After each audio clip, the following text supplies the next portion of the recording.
Welcome back, everybody, to Lift Talk. This is episode 52. It's been a few months since the boys have gathered for a chat. Well, we've done a few chats, just not recorded. John, Kelvin, how are we? Good. Doing well. To some degree. Very good today. Good chat.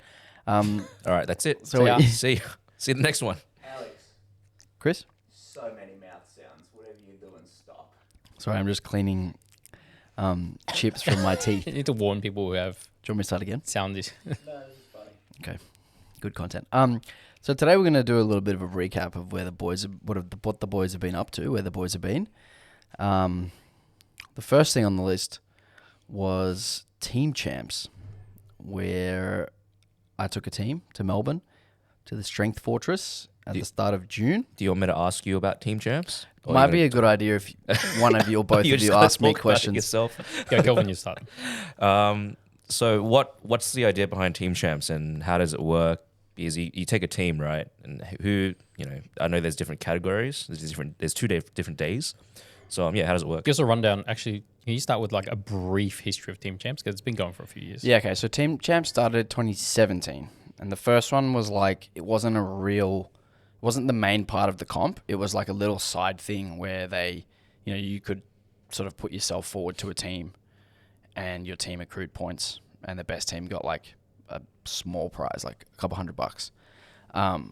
But there was no limitations around how many people could be on the team, and you could just have one person on the team, or you could have 10, or however many people could get into the comp. And then the following year you had to have a max of 4 people on the team, but there was still open entries for anyone to sign up to the comp, just like a normal local comp. So it was kind of like first in, best served.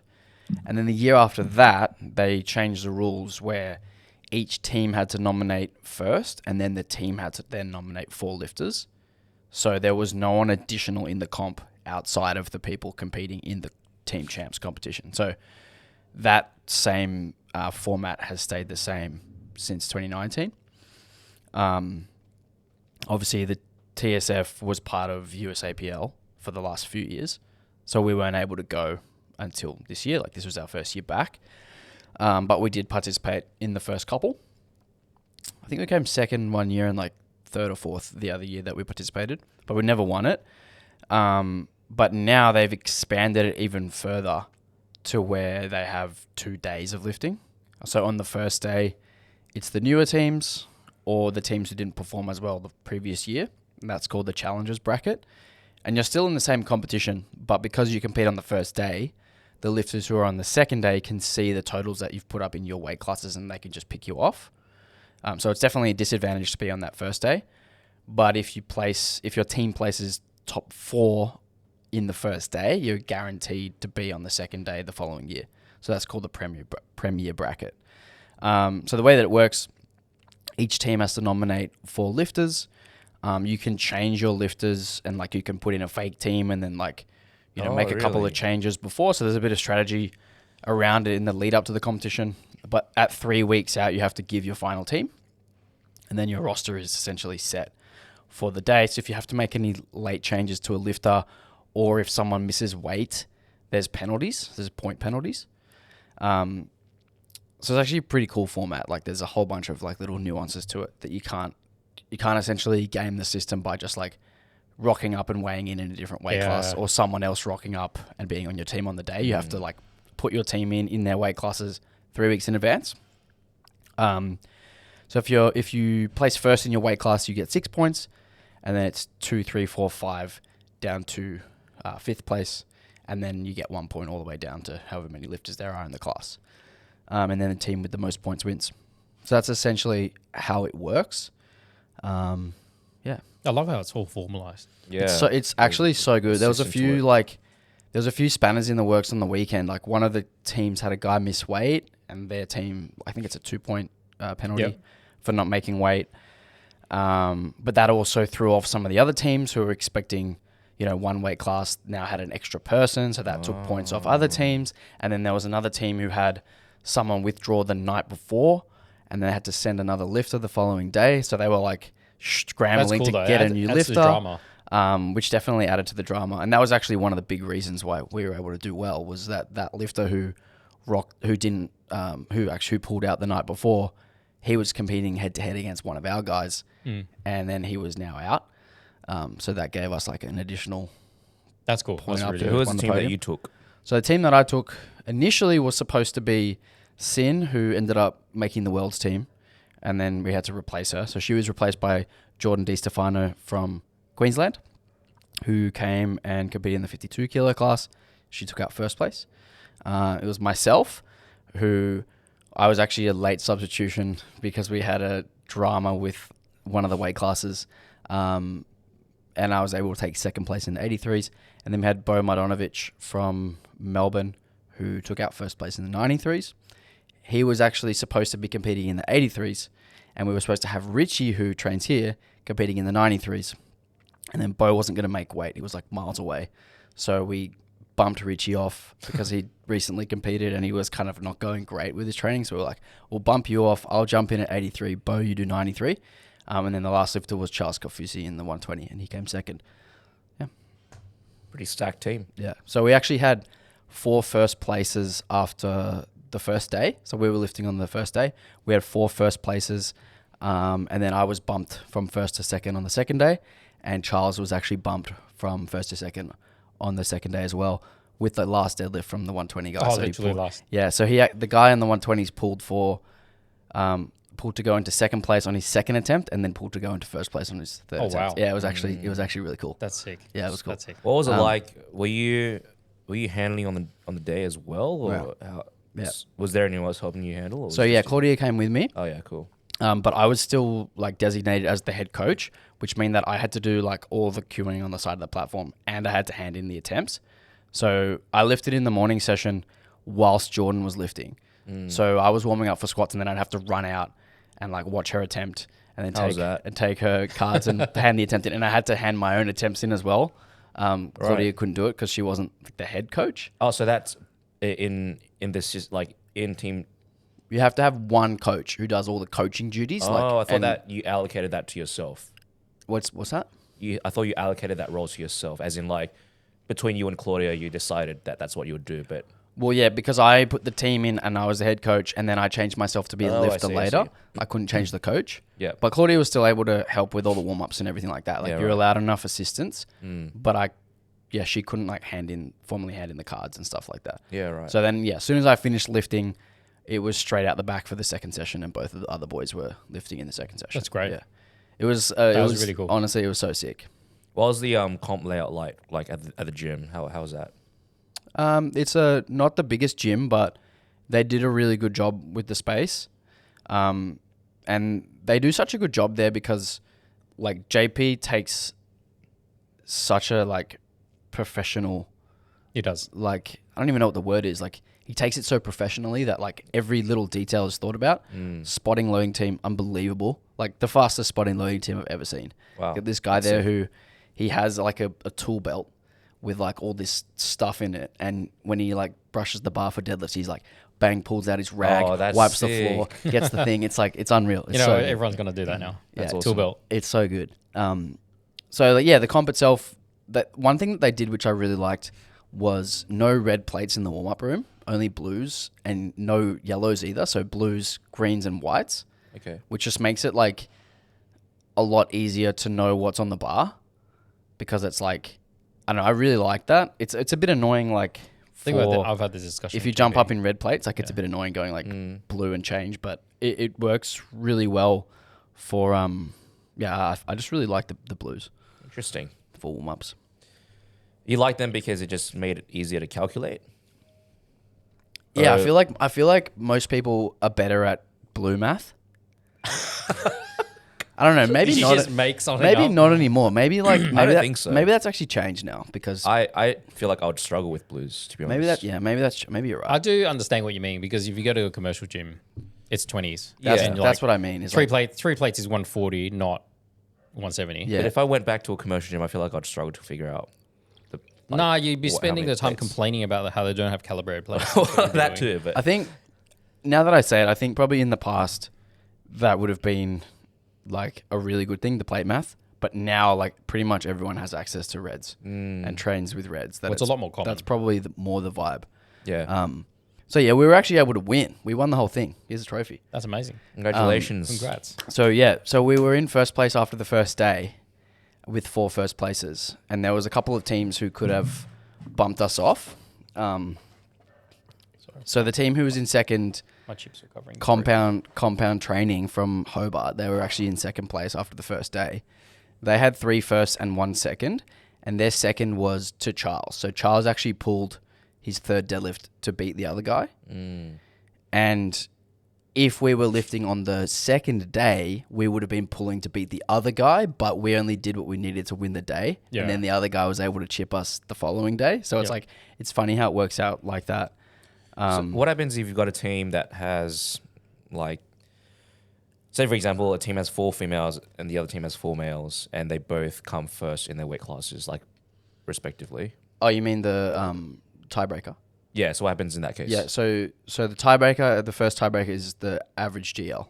So best average so GL. it goes back to GL. So what actually happened on the second day, the guy who's in the 83s pulled to go ahead of me. So we were pushed down. I was pushed down to second, and our team actually moved into second after that happened because compound training also had 3 firsts and 2 seconds, but their average GL was like a couple points higher than us. So they actually jumped ahead of us despite us beating them on the first day. And then it wasn't until the 120 guy came and pushed them down to third, and then they had another guy who got pushed down to third in the 105s that we then jumped back ahead.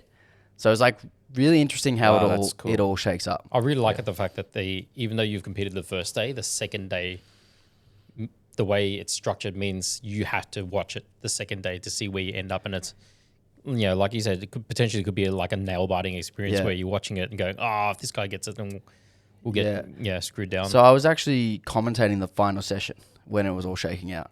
And you're like, And I was like, the winners are Process Powerlifting Club. And yeah, that's pretty cool. It's pretty cool. That is cool. That's a Yeah, fantastic job. overall, winner like, is me. such an awesome competition. Yeah. that's awesome. But next year I'll be trying to win it again, and I won't be competing next year.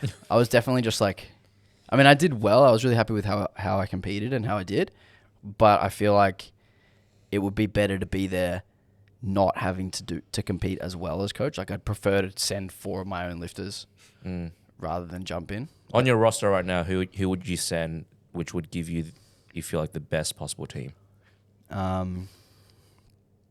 So Jordan, who competed in the 52, she's actually going down to 47s. Oofed. So her, for sure. Liz, Yanni, Yep. and Kate, probably. That's pretty good roster. Yeah, you'd be tough to beat that, Yeah. that 4. But it's all, again, it's like there were no world's athletes there because it was the same week. So like, I think it's actually kind of good that the best lifters aren't I there. think that as well, yeah. Because those ones should be doing SPD Cup and they should be doing international meets and stuff like that. Yeah. I feel like team champs is for people who are like maybe not national champions but competitive and trying to find a way to like be competitive locally, but feels more like a competitive meet. Like they're fighting for something. Yeah. It's still prestigious comp. Yeah, exactly. Right. And the fact that like you're a team really added a cool element to the competition where like there was a lot of camaraderie and there was a lot more that's sick. importance on each made lift. Like you saw a lot of really good coaching decisions, really tactical stuff from the coaches because, maybe 5 kilos puts them from 5th into 3rd, but 7.5 puts them into 2nd. And then they're like, they're taking those kind of decisions rather than at a normal local comp. You're just like, what do we have today? Yeah. Or like, let's go for a milestone. There's a lot more thought that goes into it, which I think is really cool. That is very And it sets up lifters who aren't quite at that like top level. It gives them like a kind of a leg up when they eventually get there, that like these lifts have pressure on them. Yep. And it may not be pressure for a national title, but it's pressure for winning gold in your weight class at team champs, which helps your team potentially win. That's right. team And champs, that's not just almost, about your PB. Yeah, almost a skill that needs to be developed as well when it comes to competing. And a lot of people don't get exposure to that. So it's good. I think the timing is really good to have those athletes, give those athletes that opportunity to compete. at that level. JP was talking about moving it a little bit later because there was actually 2 teams there who didn't have their coach there because their coach was at Worlds. So Jack Dunn wasn't able to be there for his team. And Victor wasn't able to be there for his team. Oh, okay. Even if it's like just 2 weeks. 2 weeks later will be enough. We wouldn't have to move it very far. Yeah, I wouldn't want. The other thing is that it was really cold. It's Melbourne. Yeah, but if it was like Home in ground advantage for all the Tassies and It's Yeah. like Melbourne bang in the nights. middle of winter. last year, they had it in like December, and it was like 45 degrees on the day of the That- comp, you wouldn't and want that everyone was either, though. dropping deadlifts and shit. that will be rough. Yeah. They obviously wouldn't put it then because there's other big comps at the end of the year, like Night of Champions, SPD Cup, Perth Cup, and stuff. So they wouldn't want to clash with that stuff. But yeah, maybe like September or something. Not even. I think just a couple of weeks after Worlds. Yeah, okay. But it was cold. Maybe. I don't know. I was warming up in trackies, like warming up for bench and trackies. And everyone I had from like a Melbourne big is in shorts puffer and jacket t-shirt. on between squat warm-ups. So yeah, team champs Sounds next good. year. Sounds good. Shout out to JP and the TSF crew. Yeah, man, it was so fun. Next up, John Tran. What have I done? You are competing in Holy moly. 3 weeks. in 4 weeks. Less than 4 weeks. 3 weeks. No, 4 weeks. It's on the 30th of August. 1. Oh yeah, it's Two. 3 and a bit weeks. 30th 3.5 of weeks. August. It is on. Why are you doing that? Why am I? Because I'm an idiot. Why the hell? Well, I mean, not? actually, I had thought about doing a comp this year. I didn't want to have another year go by without at least a comp because I did one. Sorry, before you finish, bro. If you're interested in finding out more about Team Champs, JP and I did like a 2-hour podcast recapping it straight after. So if you go on the YouTubes and type in TSF Team Champs 2025, you can listen to me and JP rambling on in far more detail than we just did. Which podcast? It's on YouTube. Yeah, but whose podcast? It's on Like, the name Strength it. Fortress YouTube channel. Okay. There you go. Yeah. Go Sorry, find John. it. Sorry for interrupting. Oh, good. What was I up to? Yeah, I didn't want another year to go by without me having done a comp, considering I did one in November. And it just reminded me how much I like competition days. Maybe not training up to it, perhaps. Cutting. But cutting's actually not as hard as I thought. But I also had a bit of a thought in my head because on the regular basis, speaking to people who come to our retail store and buy stuff, and you speak to customers and they're like, oh yeah, you either get, I don't want to compete until I'm strong, or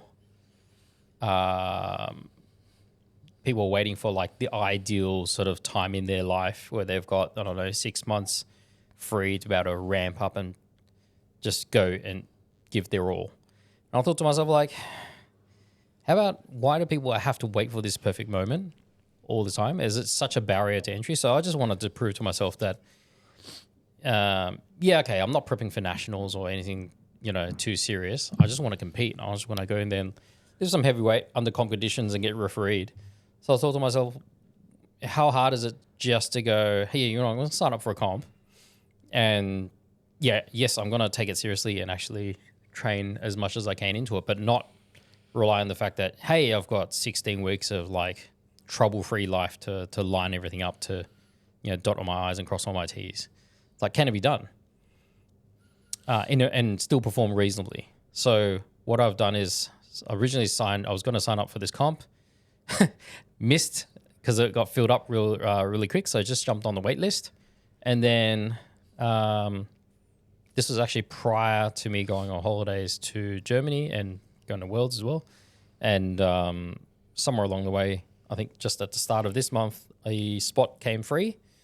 And so I said, yep, I'm going to take it. Let's see how I go. So I'm doing actually Muay Thai twice a week and also powerlifting training leading up to it. There won't be really a need for a taper because I don't feel like I'll be accruing that much fatigue into it. I'm just going to practice some heavy singles here and there, a little bit of volume, getting used to some heavy weights, and then see how I go. And the goal is just to tack on a little bit more on my total than the previous one. You're powerlifting 3 times a week, right? Yes. Powerlifting 3 times a week, but basically it's pretty open-ended. It's a case of, what volume can I get within time, and also managing fatigue from Muay Thai, because it was pretty hectic as well. And having a 4-year-old and all the work that you do and all the other shit. Yeah. I mean, that's just real life, right? Not many people have the luxury of yeah, just having all the spare time to train 3 hours a night every night. And if you do, that's fantastic, but I don't. So I'm just going to go, hey, this is what I can do and see how it performs on the platform, and just like literally competing because I enjoy competition. So in one hand, I'm not necessarily writing it off as like, oh yeah, I'll just do whatever. I'm still taking it seriously, but just also acknowledging the fact that I'm not able to prioritize training as my number one thing, and just rolling with it and see what happens. Yeah. So last comp you did, you were initially cutting to the 83s, and then you decided to abandon the cut like a couple of weeks out. Are you going to make it to 83 this time? I've got a better chance here. I did register as a 93. Last time I did it because I wanted to compete with everyone else. There was quite a few people here competing in that same competition, and cutting was just incidental. Like at some point I thought, oh, I might as well just cut down. And then You've kind of always been at 83, right? yeah. Yeah. I don't. So it was probably like just like something that you used to, just writing down 83. Pretty much. Yeah. Pretty much. But at some point in that last sort of preparation, it was getting too hard. Training was really, really inconsistent, and it was just a lot of pressure on myself. And I figured, look, why did I sign up for this comp? Just to compete with everyone else. So I kind of stopped cutting, and I weighed in at, I think, 85 something from memory. But this time around, my starting weight is lower to begin with. So currently sitting at like 85.8, 9 something. So same time last comp, I was a fair bit heavier. So I should be on track. Sweet. Plus a lot more active. I'm actually doing Muay Thai pretty much all the way through until maybe the week of. Will you do Masters Nats next year? Have to qualify first. Well, yeah. But if you qualify, I mean, I'm assuming you will. I'm not. I don't know what the qualification is. I literally have not looked. It was What total? 510, wasn't it? for 83 is 83 five, M1? yeah, something 510? like Is that. it 510? Or 505? 530? No, not that much. No, you're chucking numbers out there. No, I actually don't. I haven't even looked. It's 5 something. If I make it, I make it. If I make it, I make it. I think you'll make it. I haven't looked. You I'm should just do it. trying to do the training and cutting down weight, and then Sweet. do the comp, and then I'll qualify because it'll be another Mega Nats situation, I'm sure. I mean, they announced it. That's going to be Mega Nats. It is? Yeah, Okay. Yeah, they sent an email. Same venue. Lovely. But they didn't even, Same venue. they didn't ask. Well, I think they just assumed that we're going to run it again. it's not official yet. It is official. No, it They sent is. an email out. It's yeah, hap- but it's no, who's happening. misdirecting it? You. Us again. I don't know. No one's asked me. No one's asked me. They've sent an email out saying that it's going to be a Mega Nats again at the same venue, Cool beans. but they haven't asked us. Okay. Well, someone will do it. Someone It'll be will work it Alex. out. We'll work it Not out. me, no way. We'll work it out. Anyway, so that's just so just to prove that hey, you don't actually have to have the ideal conditions to just compete. I think the other thing that's really cool about that is like takes the pressure off, because when you do have the ideal circumstances and conditions in your life, it puts this huge onus on this one event, and it almost like builds it up in your head. Like I've got this perfect circumstances. I've been training so hard. I put all this time aside. Blah blah blah. Yeah, now I need to and make now it. you have to, and then Yeah. just this pressure just builds in your head and builds and builds and and builds. on a real personal note, I think I've mentioned this in podcasts before.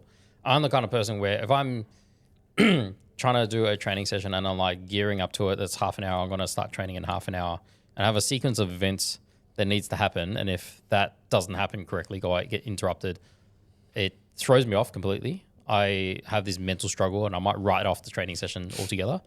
So I don't know, maybe subconsciously I've decided to do it this way to prove that, hey, I can approach this a little bit more casually and not let little things derail. Have you found that like you've had any training sessions recently that have kind of had those events in the lead up that kind of piss you off, but then you've still had a good session? Yeah, the last one. Yeah.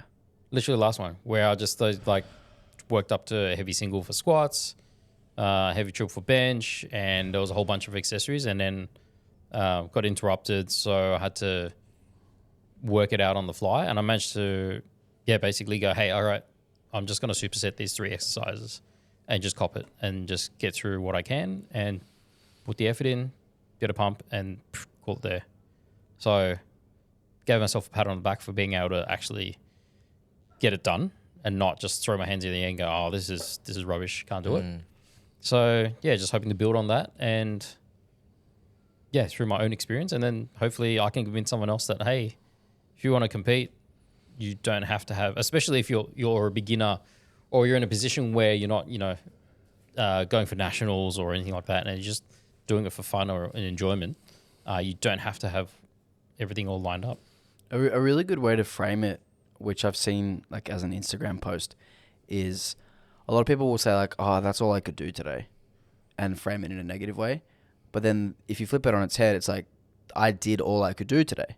And it actually becomes a positive just in the way that you say it. And I think if you frame it like, I did what I could today and I'm happy with that and I'm ready to move on, then you're able to like let that go and not dwell on it. 100%. But if it's like, all I could do today was that, you dwell on it and then the next session becomes, you still trained. You go in still with that provided negative stimulus. mindset and then, So I think that's super important. And anyone listening to this is very unlikely they're going to have ideal circumstances for any powerlifting prep. No. So shit's going to come your way, and how you deal with it mentally will kind of determine the result in a way. Yeah, 100%. So fingers crossed, goes well, and I have some fun, and that's basically the name of the game. If I qualify for nationals, Kelvin's going to handle you. Huh? Kelvin, you're going to handle him? Sick. Yeah, for sure. Hell 100%. yeah. All right, I only got like 2.5 warm-ups. Yeah, it'd be fun. How's Worlds, John? Worlds was, I can't give a complete picture of Worlds because you were I there was for- only there for, Greta and I and we were there to visit family the week before. So by the time we drove over to the place, we had already been in Germany for like a week and a half. We got there on the Saturday, I think. Yes. Checked out the venue. Venue looked great. It was a basketball stadium. Really well set up. Warm-up room was directly behind the banner, the partition, which I really like because you can sort of hear the action. You're really close to it. And for lifters, you just got to walk around and it's there. They had 8 combo racks from memory, all ATX, which some people had mixed feelings about. I wasn't lifting, so to me it looked pretty good. All of his stuff was brand new, like literally out of the box, which on the plus side, knurling's fairly aggressive. There were still stickers on the bars. That's how new they were. On the downside, the plates are painted, obviously, but the paint on the inside of the ring hadn't worn out yet. So trying to put the plates on the bars, they were just catching all the time. Yeah. And that was a bit of a pain. Like, it's a minor detail, but What like bars and plates were there? all ATX. Oh, they're all 18. ATX. I don't know under what situation why there was all ATX and not a Leco or whatever, but it was set up very, very nicely. They had really thick sort of soundproofing and cushions on the platform. And generally the organization I felt was pretty good, especially like the marshals and the stewards where they permit people in the back or not. So I think they're very strict. Oh, really? They actually had on the side of the building with the athletes and coaches entry, there was a separate sort of entry and there was like literally a security guard there and with like walkie-talkie. And he would like, if he wasn't sure, he'd like radio in to get clarification and someone would confirm and that sort of thing. I know that other worlds, like, it can be very, very loose, right? Depending on who organizes it. Now, these guys were very stereotypically German, so they followed the rules. Germans love rules and they like abiding by the rules. I thought it would have been like Lithuania last year, where at some point after like by the afternoon of day 2, whatever, they just have a glance, and if you've got something with a photo, they'll let you in. They didn't really look, but no, these guys actually like checked your accreditation. So it was pretty good. Performance-wise, I was there for Vicky's session. I basically helped assistant coached with Kelly for Vicky, and Vicky did really, really well, especially when she got her bench. That was the big thing because I was also there when she obviously got the jury overruled on the bench three times in a row in Lithuania. So it was good for her to get that redemption. And when she got that first deadlift, for me, that was was like, oh, that was a real ticking moment. Well, I mean, that was Australia's first podium medal since Liz in 2018, I think, Yep. or 2017. And then Nat was able to also get on the podium as well. So we actually Yeah. won 2 medals, which, we hadn't won any medals in Long time. in years. And we had our highest finish in both the female and male teams ever. I think the females finished 7th, and I think the males finished 8th. Yeah, something like that. Which I mean, is- overall, which is they awesome. they did really, really well. Yeah, The town and itself was really good. we are coming. Aussies are coming. Aussies are coming. Also, interesting thing, whilst we were on our trip, like we left after the second day because Greta was head reffing another day. And in a hotel TV, we just saw on Eurosport, it was powerlifting on TV. And I was Was like, it Worlds? wow. Was it Worlds or like? It was Worlds. Oh yeah, that's so cool. Cool. So there was obviously a delay. I think it was an hour and a half after the actual event, but it was on Eurosport. Yeah, so cool. Same as like Like soccer. yeah, it was mainstream TV. It was Yeah. mainstream TV, and it was like a prime time with Jesus squatting or whatever. They had particular sessions that they would broadcast, right? broadcast. Yeah. But it was just surreal seeing powerlifting on TV that wasn't like a YouTube live stream. It was Yeah. on Eurosport. Like That's it was a real channel. That's awesome. So, that was- Kelvin, you just got back from Japan.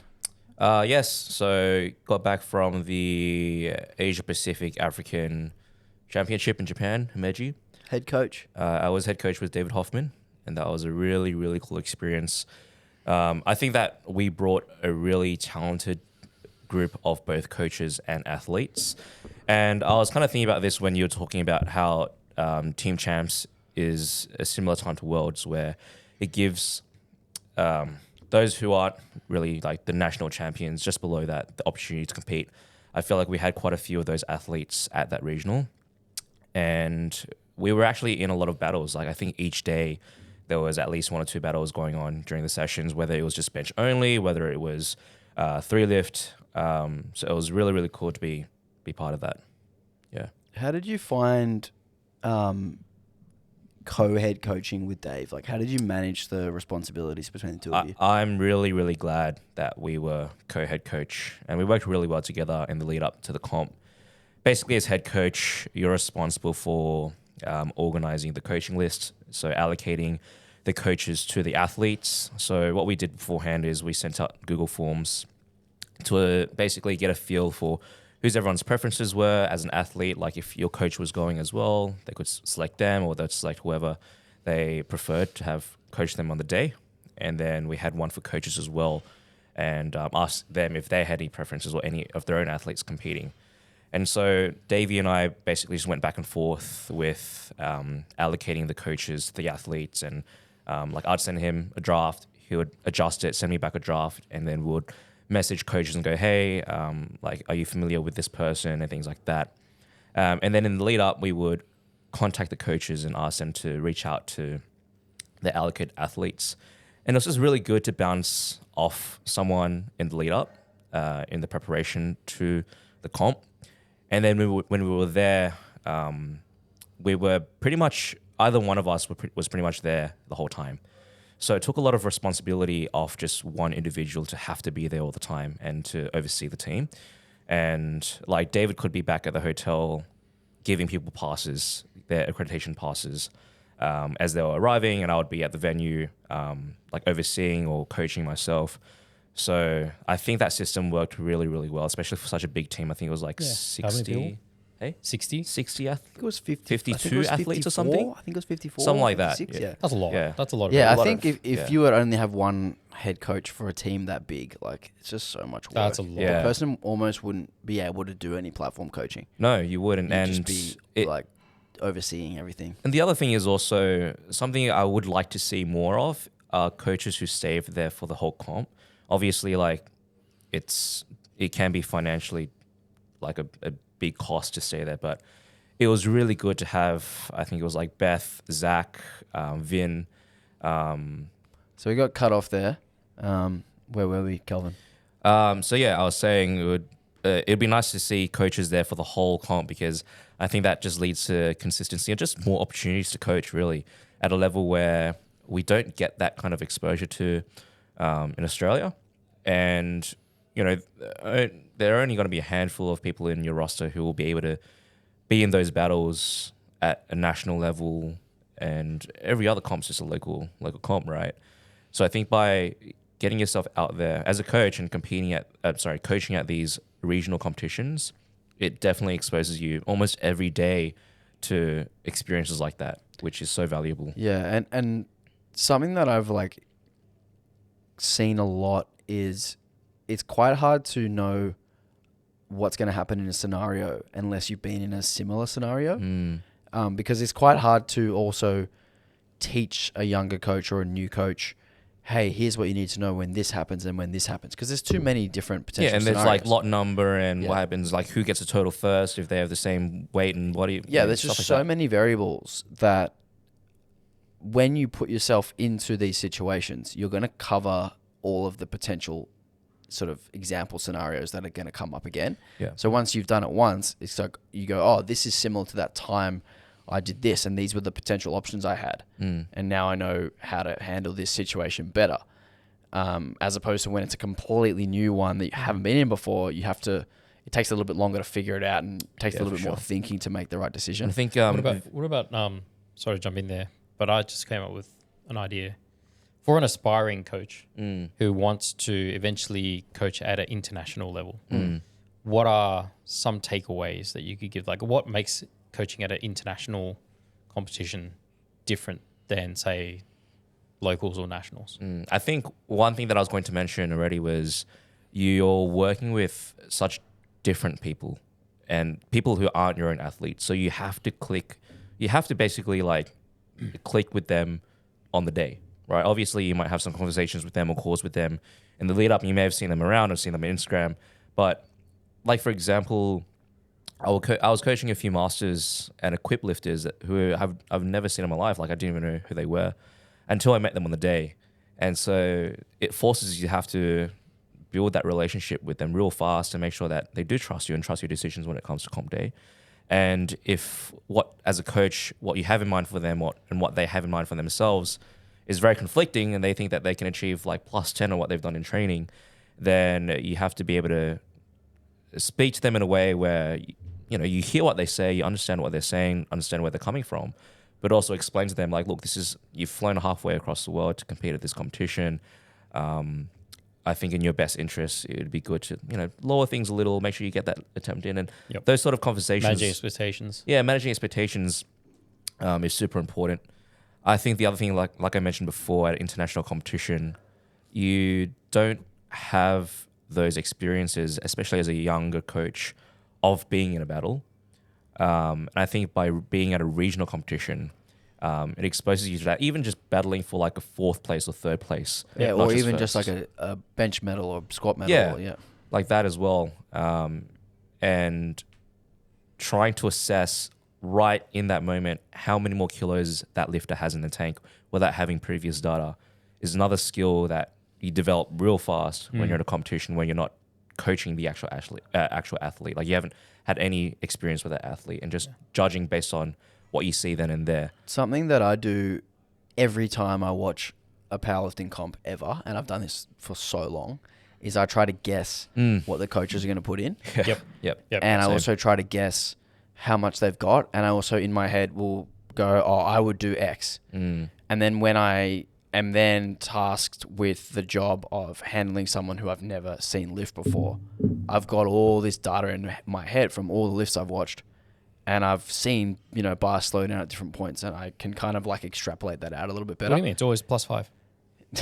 I think when you've seen as many lifts as I have, it becomes a lot easier. But when you're a newer coach, I think that's something that I would recommend new Just coaches watching out there lifts. to do. Watch lifts and make a decision on the spot in your head about what you would do. Something else that I think And it will build your skill set. would be really, really useful for a lot of younger coaches is just asking a coach that you think is approachable, you've worked with before, asking just to shadow them or help them out on comp day. I think you may have mentioned this before, or someone has, and just learning and going like, what's your thought process when it comes to selecting attempts for your lifters on comp day? Yeah, really good value in that. Yeah. Yeah. And you don't have to pay anything for that, just your time, right? I'm going to add to that, to any coach who goes to an international event.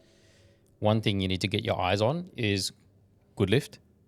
Because you go to international event and you're like, oh, I was expecting this like score sheet looking like lifting cast, and you look at this blue screen, you're like, what the hell Honestly, is I this? really like good lift. Though. I like it too, but Yeah. it for some coaches it really throws them off. And I don't know. I'm at a point where you just look at it and 3 seconds later, okay, you've worked it out because it runs on 2 screens. Yep. But for some reason it does, and I saw this at Worlds where some coaches who weren't as experienced as the others looking at the screens, and they were like scratching their heads, just and it took them like at least 10 minutes or whatever to orientate themselves. When realistically, you just have to understand it's on 2 screens. One's the order, and one's basically results. Yeah. And once you get over the color scheme, it's fine. But yeah, it might be worth some value to like scope it out and see what it actually looks like before you get over there. And I think I'm really grateful that I had the experience at Bench Worlds last year to carry through to this year. And I think an experience like that, Bench Worlds being, I guess, like less pressure, less time, would be a really good experience for a younger coach to try apply for, and just shadow, just follow, and apply for an assistant platform coach role, and just see what's out there. That's basically what I did last year. I just applied with no expectations, and just like went there to learn, and I just happened to get the co-head coach role for Asia Pacific Africa, and yeah, I feel like that elevated my coaching skill and like coaching IQ, if you could say. Yeah.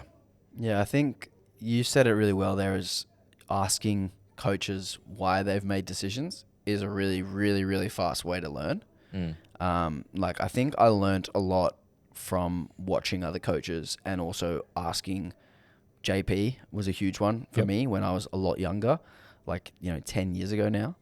Like I was just so interested, like, why did you make this call? Why did you make that call? And he explains things so well, and he's so open to explaining things like that. And I think what you'll find is that a lot of experienced coaches are really open to sharing information. Yeah, they're not going to gatekeep the information. I agree. There's no point, because you're going to make decisions on the given at that given time.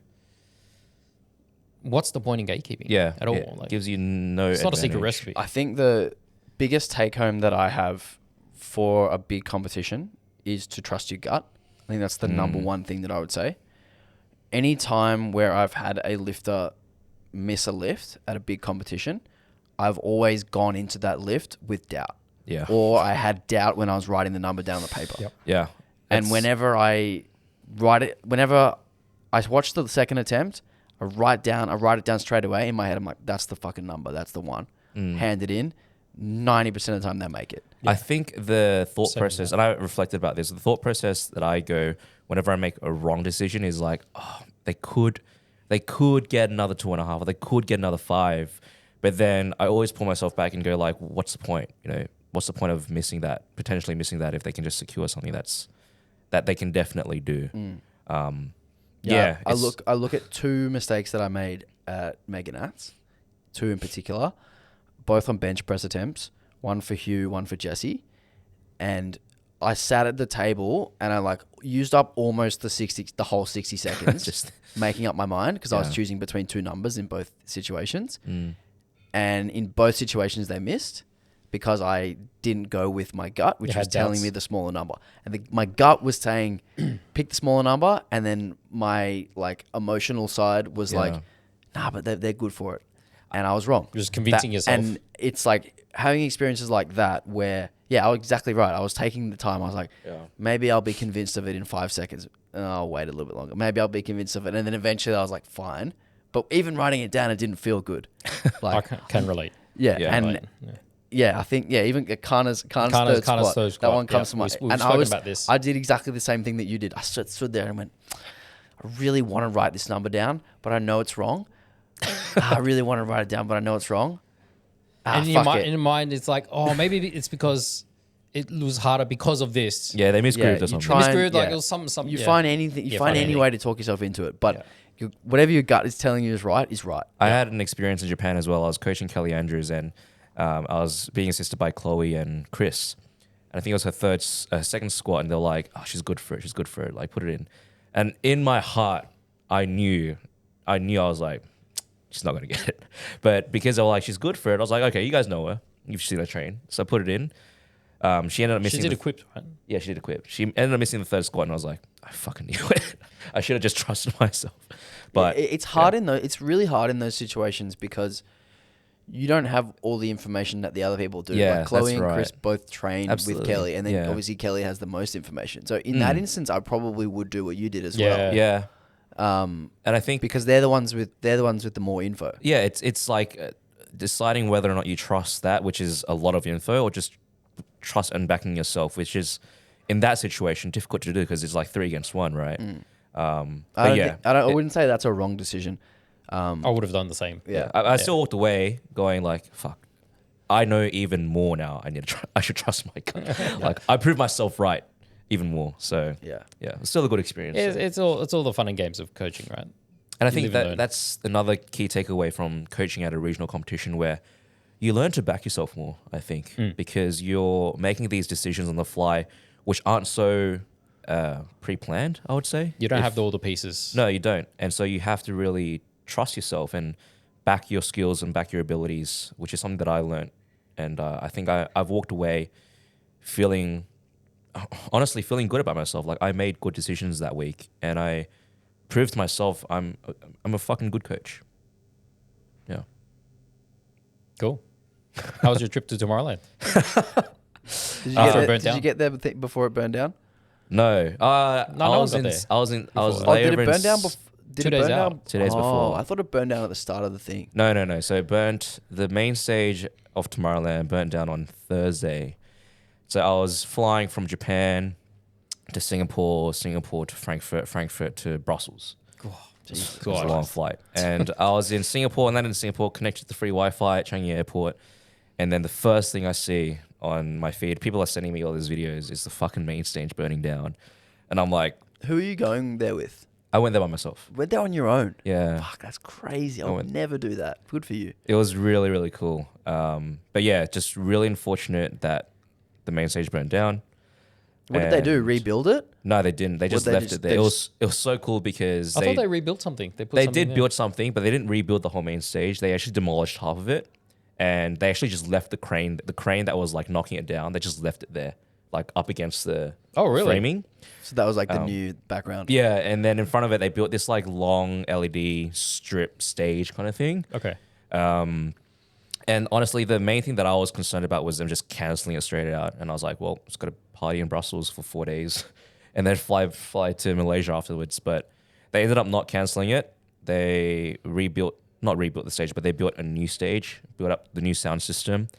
And honestly, I feel like the experience there was even better than what I was expecting because everyone was sort of like banding together even closer because of what had happened. And I met a few people and it was also their first Tomorrowland. And they're like, oh man, it sucks that the main stage burnt down, but like we're here now, right? Let's make the most out of it. Yeah. Do you know who Kind of donated the emergency like speakers? Metallica? Metallica Yeah. donated. Their sound system so from their random. concert. That's cool. Good for them. Yeah. But that was really cool. Met some really cool people, had a really good time, really good music. Yeah, definitely want to go back. Sick. How good is Europe? Europe is fucking awesome. European I went summer. to Italy I haven't before been in Japan a while. actually. I've only been to Europe once. I only ever go to Germany, so I It's can only speak expensive. for one country. I went to Greece. It was mad. Yeah, I went to Italy before Japan and that was really cool too. I did a lot of hiking in the Dolomites, which is like the Italian Alps. Kind That's of why like you the Swiss came back Alps. so skinny. Yeah, and I lost 4 kilos. So but yeah, that whole trip was amazing. I definitely want to do another trip like that next year. Cool, man. We'll wrap up the potty there. Mm-hmm. Next week we'll be back to talk about SPD Cup, Hell yeah. and we'll announce the lifters who are competing, and we'll come up with some other topics as well. All our own my own competition ambitions. Yes. We'll talk about that. Yep. And yeah, we'll talk to you guys next week. Goodbye. Ciao. Adios.